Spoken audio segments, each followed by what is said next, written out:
At Kroger Pharmacy, care is what's most convenient for you. Care is being here when you need us. We're open evenings and weekends. Care is helping you save more. Most insurance plans and discount cards are accepted at your local Kroger Pharmacy. Care is saving you time by managing your prescriptions online. You can request refills, check order status, and more. Care is convenience that works for everyone. Kroger Health, a world of care is in store. Services and availability vary by location. Age and other restrictions may apply. For coverage, consult your health insurance company. Visit the pharmacy or our site for details. At Kroger Pharmacy, care is what's most convenient for you. Care is being here when you need us. We're open evenings and weekends. Care is helping you save more. Most insurance plans and discount cards are accepted at your local Kroger Pharmacy. Care is saving you time by managing your prescriptions online. You can request refills, check order status, and more. Care is convenience that works for everyone. Kroger Health, a world of care is in store. Services and availability vary by location. Age and other restrictions may apply. For coverage, consult your health insurance company. Visit the pharmacy or our site for details. You're listening to the Think Unbroken podcast, and I'm your host, Michael Unbroken. I'm an author, speaker, coach, and advocate for adult survivors of childhood trauma and abuse. In this podcast, you will learn how to transform your trauma into triumph, turn breakdowns into breakthroughs, and go from victim to being the hero of your own story. You can learn more at thinkunbrokenpodcast.com, and of course, check us out on Apple Podcasts and Spotify at Think Unbroken Podcast.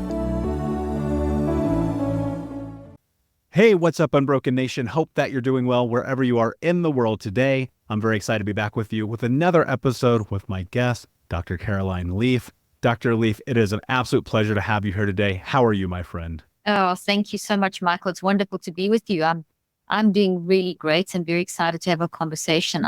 You were telling me a little bit about your backstory, and I've read about you, and an amazing story. So I'm excited to dive in and explore. Well, and thank you. And a lot of this has been possible because of people like you, the understanding that I've now been able to gain in neuroscience, understanding the power of the brain, and really just kind of forcing myself into changing my life. And that's kind of the crux of this show, is I want to be able to do that for other people. And so I'm going to come out just swinging and just go straight into this. I would love if you would start by defining neuroplasticity for us.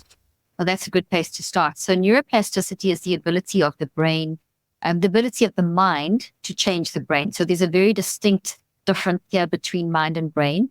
And I deal with what we call scientific dualism, which we can dive into in a moment. So the mind is one thing, the brain and body are another thing. The mind, brain, and body interact together. And neuroplasticity is the ability that we have, the mind has to change the brain. So the brain is never the same because we're never the same from moment to moment. Every single moment we're experiencing something new, something different. And in that, as we experience something new, it's our mind that uses our brain, and therefore our brain changes. Now, neuroplasticity is one of those really interesting concepts because we're learning more and more about it. But I was very fortunate to be one of the first in my field to even research this field. In fact, I did some of the earliest research in the field of communication pathology on neuroplasticity, because we were literally in the 80s told that the brain could not change. That was the going philosophy up until the mid-80s, that the brain could not change, and even the late 80s. And I remember sitting in one of my neuroscience neurology lectures, and one of my lecturers was telling us about, this unchanging brain. And if you've got a patient who's got a traumatic brain injury, or a chronic traumatic encephalopathy from sports injury, or dementia, or learning disabilities, or anything where their brain had been damaged, well, you just got to teach your patients to compensate. So it was a very hopeless method. It was one of, well, you know what, they're just going to have to kind of downsize their thinking about how they can manage life. And I thought that was just not the right way, because I know we grow as humans. We all do. We instinctively know that we're improving and growing. Look at your own life story. So I remember putting up my hand and challenging this professor. And I mean, he was great. He said, okay, listen, that's a ridiculous question in my opinion, but please go and research. So I did. And that began a 38-year journey, which takes us to today, where I started researching this concept of, can the mind change the brain? And in fact, I did a TED talk on that, and I've done now 19. I'm busy with my 19th book. I've done multiple clinical trials. We've got 4 running currently. And what I do is I have spent my career clinically. I practiced as a clinical neuroscientist as well for 25 years, and I've been researching for 38 years. And what I initially did was work with people with traumatic brain injuries, learning disabilities, autism, dementias, all that kind of thing, and showed that with directed mind inputs, we can change the brain. And that's basically neuroplasticity, the fact that the brain is not fixed and it never stays fixed. And every time you get triggered from a past memory, that comes up and it basically changes. And even if we don't direct and control the change in the right direction, it still changes. And that's what we call the plastic paradox, that whether you like it or not, you are changing. And so is your brain and body, because when you change, which is your mind, your brain and body change. So my whole thesis and premise and research and theory and everything I've developed has been based on the fact that, well, if our mind is always changing in response to life, and this changes the brain and the body, and collectively how we show up is an interrelationship between the mind, brain, and body. Therefore, how do we manage this process? Do we have any power in changing what's happened to us and in changing how we go forward in life, et cetera, et cetera? And I mean, once again, your story is classic evidence of neuroplasticity in action being driven in the right direction. Yeah, and I think the direction is so much of it, right? And I hear so frequently people say, well, this is just who I am, which in my opinion is one of the most dangerous things we could say. Wow. And that used to be what I would say.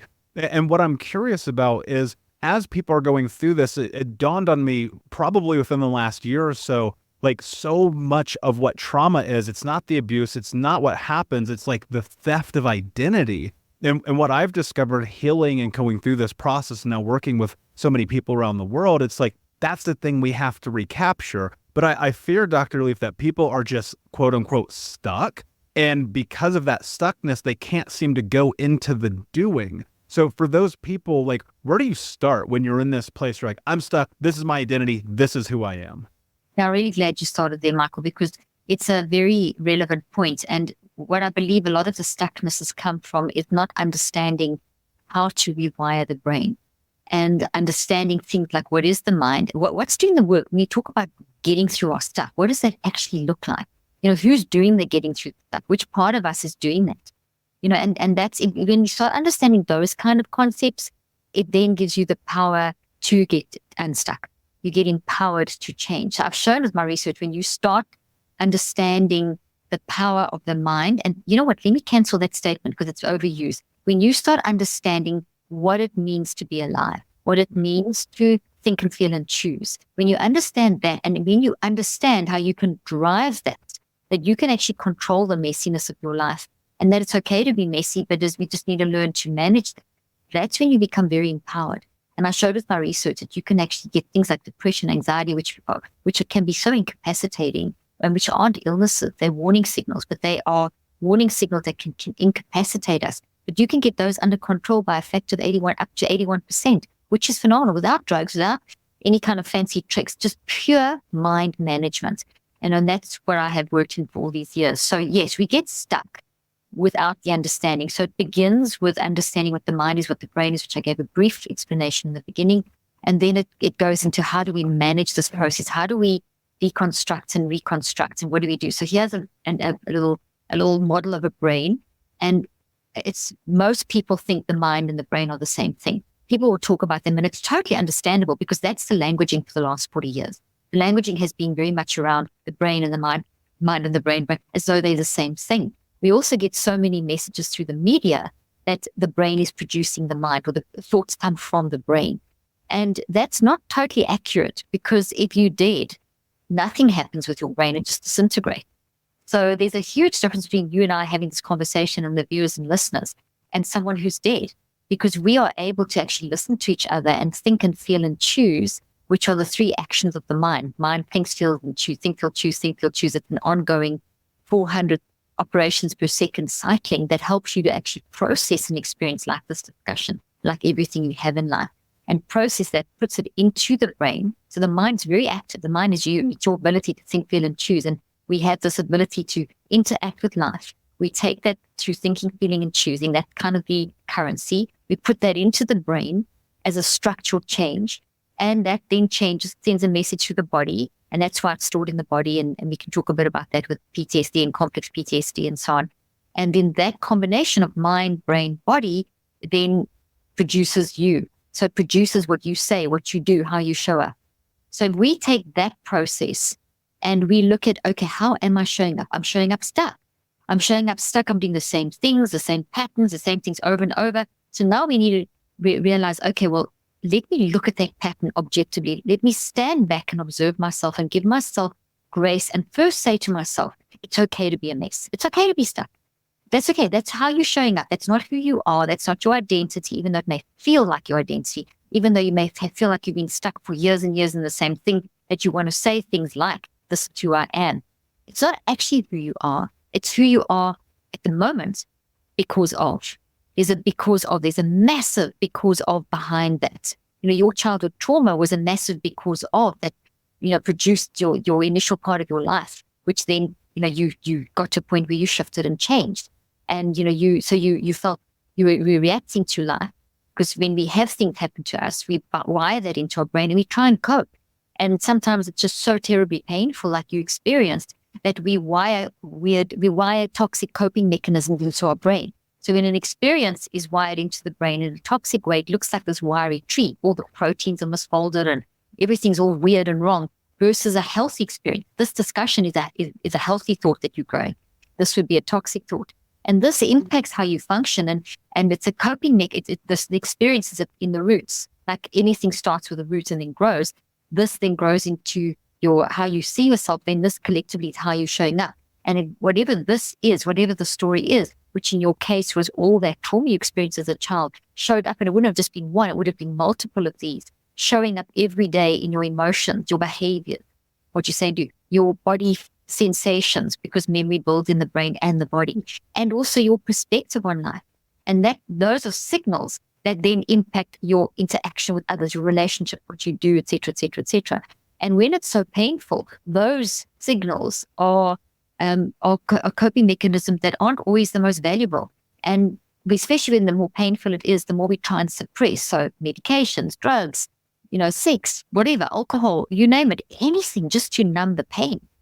But then eventually you hit a point where you realize it's not working, because this is still there. The driving force is still there. And what's very interesting, Michael, in terms of this whole process is that 90 up to 95% of how you show up every day is based upon what has been built into your non-conscious mind by your mind. And your non-conscious mind, N-O-N, it's the non-conscious, N-O-N, not unconscious. That's when you're sleeping and knocked out. Non-conscious is a very, very active part of mind, your biggest part of your mind, and it drives how you function.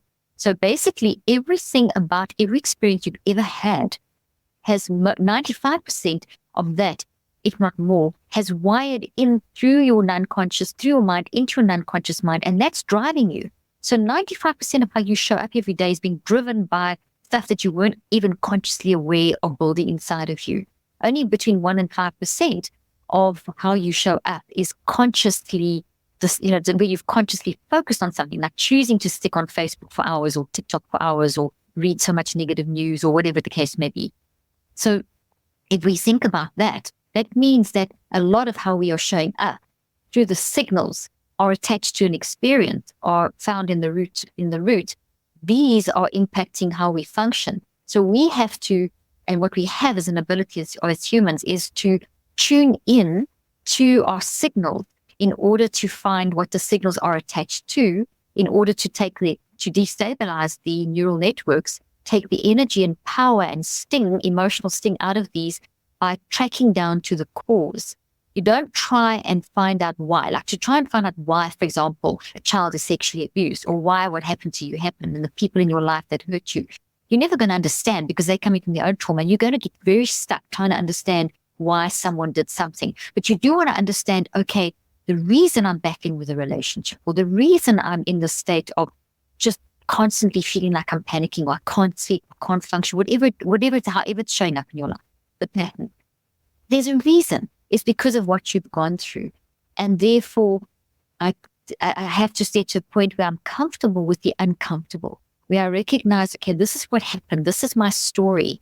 And I need to honor that, but I don't need it to control me. It happened on this 95% level. There was obviously a level of conscious awareness of that when it was happening. And then but you didn't consciously choose to have those experiences, but you were conscious of what it was doing to you.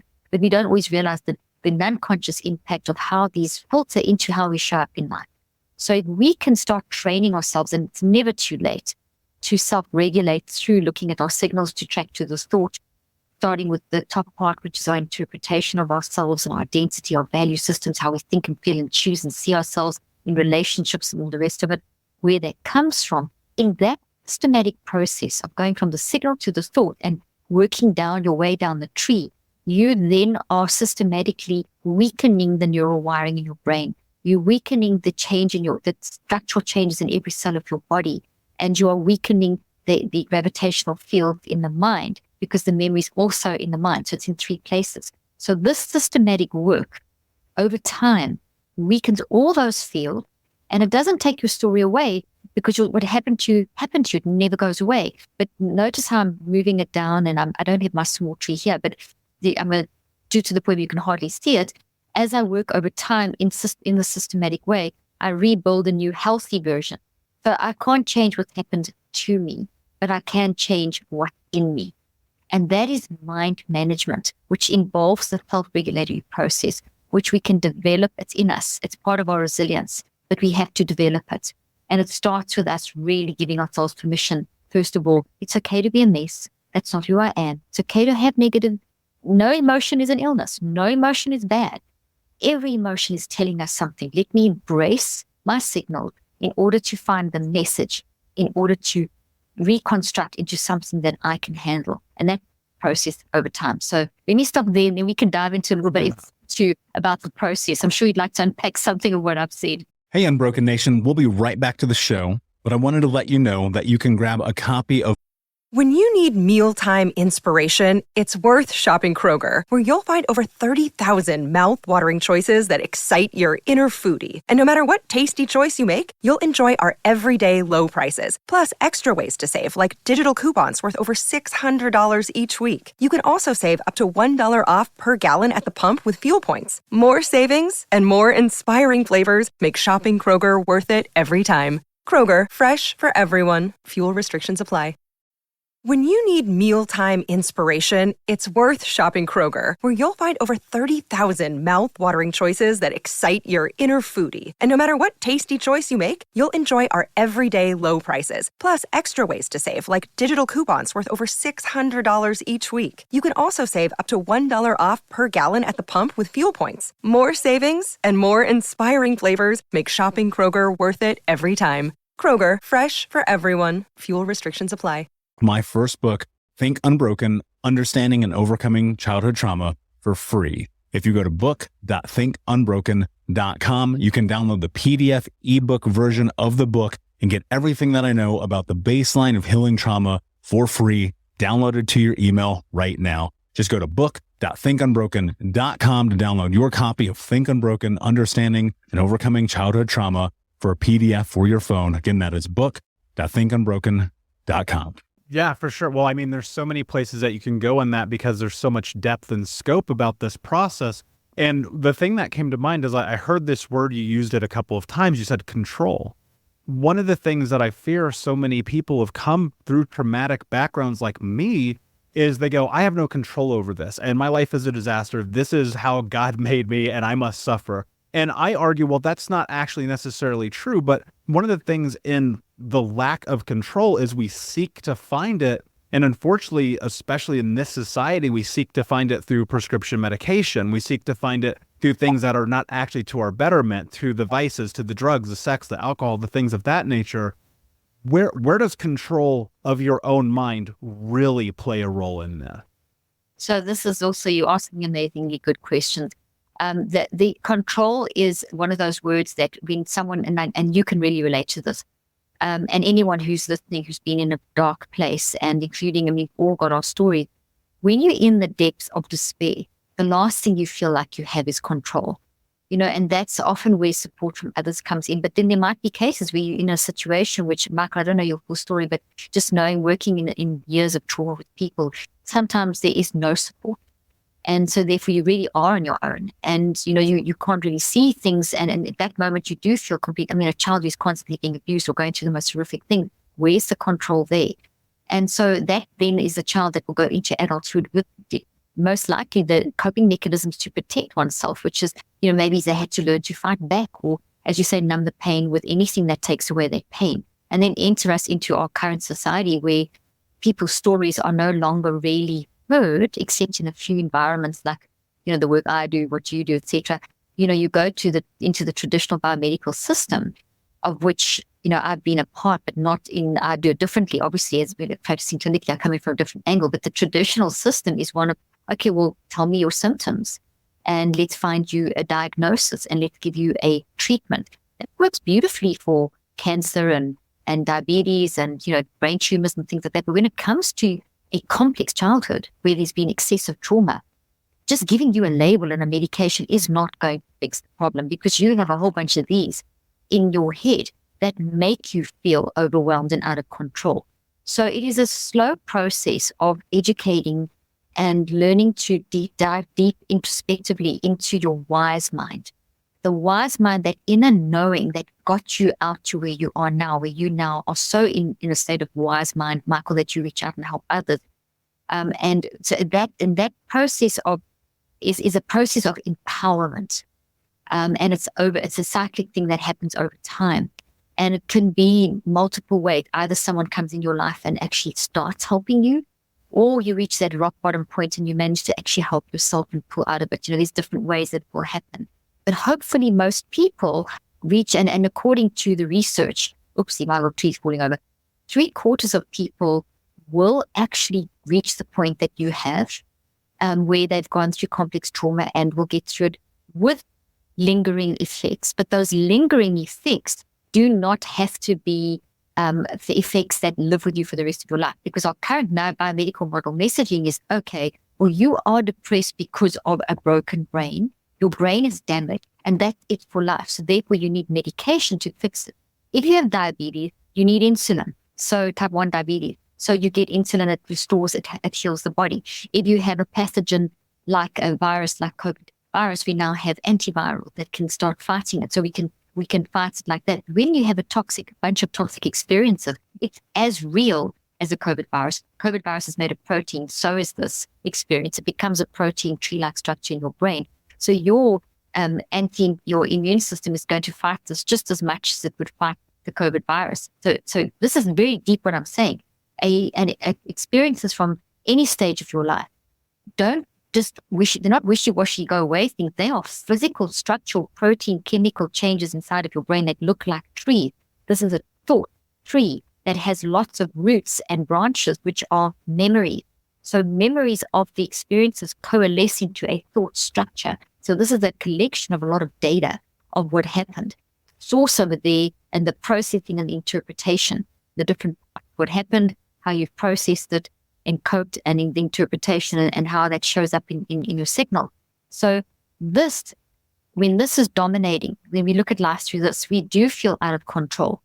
And the control comes back in as we realize this, and we get to the point, and it's different for everyone, and it's got different, as I mentioned, sometimes it's a person that says something to you, or you read something, or people have said they've been on a train and they've seen a sign in a subway, or someone said something to them at a shop, or they just one day just had I don't know exactly what your revelation was, but there's something that shift.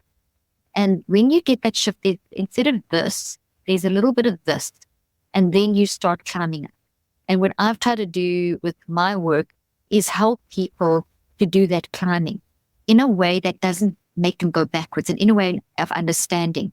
Because to rewire the networks, to take the power out of this and make it small and rebuild healthy new thoughts, where you still remember your story, but no longer does it control you. You are controlling your story, which is evidence in your life. That's not going to happen in one day or with a medication. The medication is not going to fix this. You don't have a brain disease. Obviously, your brain's affected. And I've done a ton of research, and in my latest book, I do explain this, and I have images, and I show my clinical trials in a very simple way, and I have a very simple way of explaining how to do all the stuff I'm telling you. But essentially, this is not the cause. The cause, this in your brain is not the cause. The cause is what happened to you. This is the manifestation. So the thing happens, the mind experiences the experience. It goes in the brain, and the brain and body show up in a messed up way. Obviously, everything you have, the mind needs to use the brain to experience it. So obviously your brain's affected, but it's not the cause. It is the response. So as we manage our causes, as we identify and deconstruct the causes, so we rewire the brain. full circle back to one of your first questions, which was neuroplasticity. Because of the neuroplasticity of the brain, this work I'm telling you, where we focus from our signals to the thought, to the root, reconstruct, etc., daily, 15 to 25, 45 minutes a day over time, and I'll tell you the time in a moment, that is rewiring the brain. Neuroplasticity for trauma which is the main focus of your podcast, and for anything, building habits, breaking habits, etc., works in cycles of 63 days, not 21, not 1, not 5 minutes. The medications, like the psychotropic drugs, they're not even medications, they're actually drugs. And they're drugs that numb your pain or numb the feelings, but they're not fixing anything. They're making structural changes in the brain that may make you feel better and may help you cope for a time, but they're not going to solve the problem. They may ease it for a time so that you can face and start dealing with issues.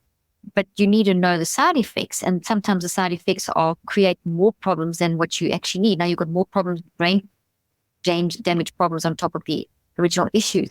So, when it comes to psychotropics, it's really important that you fully understand what you're getting into and that you ask your doctors for the document that they should be giving you of exactly what these are, how they work, the addictive properties, because they're all addictive, and how to withdrawal effects, and to understand that when as you are going through a process of facing stuff, it is painful, and numbing that's not going to help you. You've got to go through the pain, called the treatment effect. You're going to get worse before you get better.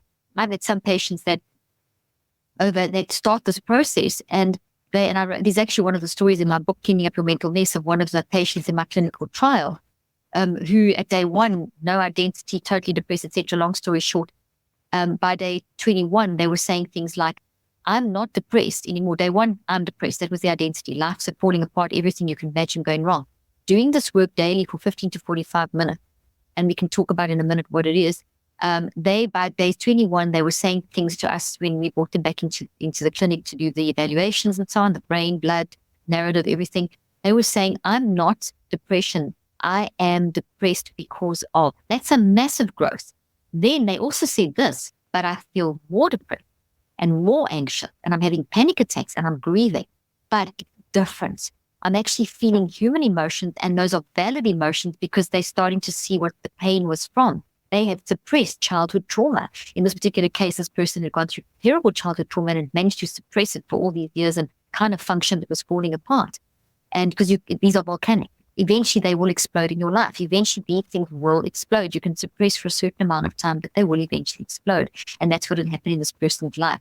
And so they started shifting, but by learning to get control back slowly in these cycles, they started seeing the increased depression and grieving as an element of control, because they said, okay, I know I'm depressed because I can see that what I went through. So therefore I should be feeling depressed. That's a very normal human response to those terrible things that I went through in childhood or whatever, and grieving the lost time. And I mean, I'm sure you can relate to this, Michael. So that's growth. But in this society, the minute you feel those, you're sicker, is there the disease coming back? You don't have a disease. You're trying to process life experiences. And it will get worse before it gets better, but then it does start changing. And this is why it's so important that you work beyond 21 days. Everyone sees 21 days, not 21 days. 21 days does a major shift. You'll bring things up and you'll start seeing the changes, and you'll start building a new way of thinking, and etc. But if you don't push on for another 42 days, that new little thought is way too small to override this one. You need the extra energy taken from this and put in so that this becomes nice and big and strong. And I'm going to put 2 next to each other so that you can see it becomes nice and strong. Only when the new thought is nice and strong, which takes another 42 days, totaling 63, are you then going to remember your story, but you're not going to be functioning from your story. You're going to be functioning from the new way of thinking. And that process brings control. I love that. And I love everything that you just said. And there is some truth to this idea that you do have to suffer your way into health. And when I hit my rock bottom at 25 years old, I was 350 pounds, smoking 2 packs a day, drinking myself to sleep. And, I put a gun in my mouth. I was done. And it's amazing. 11, almost 12 years later, here I am having this conversation with you because I made a declaration to myself. I said, what are you willing to do to have the life that you want to have? And the answer ultimately became no excuses, just results. And what that meant to me in that moment was, I'm going to show up every single day, do the hard things, suffer, unfortunately, in through the healing and be able to do that thing and becoming the hero of my own story. Dr. Leaf, I want to push people to go and investigate your research and your books. I've read them all. It's been a huge transformative process in my life just to consume your information.